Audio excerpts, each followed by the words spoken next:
രാവിലെ എൻ്റെ മോള് സ്കൂളിൽ പോയതിന് ശേഷം അടുക്കള ദേ ഇങ്ങനെ കിടക്കും കേട്ടോ. ഇതൊന്ന് വൃത്തിയാക്കി എടുക്കണമെങ്കിൽ നല്ല ടൈം എടുക്കും. അപ്പോൾ ഇഷ്ടംപോലെ പണിയുണ്ടാവും. പിന്നെ ദേ ഞാൻ വന്നിട്ടാണ് അവളെ കയറ്റി വിട്ടതിന് വന്നതിന് ശേഷമാണ് ഞാനിതൊക്കെ ചെയ്ത് വെക്കാറ് കേട്ടോ. അപ്പോൾ ദേ എനിക്ക് കഴിക്കാനുള്ള പുട്ട് ഞാൻ ഉണ്ടാക്കിക്കൊണ്ടിരിക്കുകയാണ് ഈ കാണുന്നത്. ഞാൻ കഴിച്ചിട്ടുണ്ടായില്ല. അപ്പോൾ എല്ലാം കൂടി ഒന്നും നടക്കില്ലാത്ത കാരണം രാവിലെ അത്രയ്ക്ക് വെളുപ്പിനെ എനിക്ക് കഴിക്കണത് ഇഷ്ടമല്ലാത്ത കാരണം കൊണ്ടും ഞാൻ കഴിക്കാറില്ല. വന്നതിന് ശേഷമാണ് ഞാൻ പുട്ടുണ്ടാക്കി കഴിക്കുന്നത് കേട്ടോ. അപ്പോൾ അതേ പുട്ടുണ്ടാക്കാൻ വെച്ചു. അതിന് ശേഷം കുറേ പാത്രങ്ങൾ കഴുകാനുണ്ടായിരുന്നു. അവൾക്ക് കൊടുത്തതും ഹസ്ബൻഡ് കഴിച്ചതും അങ്ങനെ കുറേ പാത്രങ്ങൾ, രാവിലെ കറി ഉണ്ടാക്കിയതും അങ്ങനെയുള്ള പാത്രങ്ങളൊക്കെ കഴുകാനുണ്ടായിരുന്നു. അപ്പോൾ അത് കഴുകി വെച്ചിട്ടിരിക്കുവാണെങ്കിൽ പിന്നെ വൈകുന്നേരം നമുക്ക് അത്രയും പാത്രം കുറച്ച് കഴുകാതില്ലോ.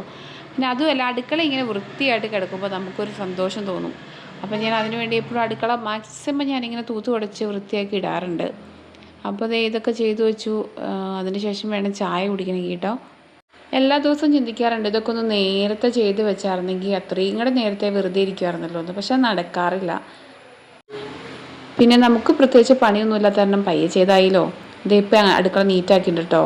ഇനി എനിക്ക് ചായ കുടിക്കണം. ദേ പുട്ട് റെഡി ആയിട്ടുണ്ട്. അപ്പോൾ ഇനി ചായ കുടിച്ചിട്ട് ബാക്കി എന്തെങ്കിലുമൊക്കെ ചെയ്യാനുണ്ടെങ്കിൽ ചെയ്യണം. അപ്പോൾ അത്രേ ഉള്ളൂ.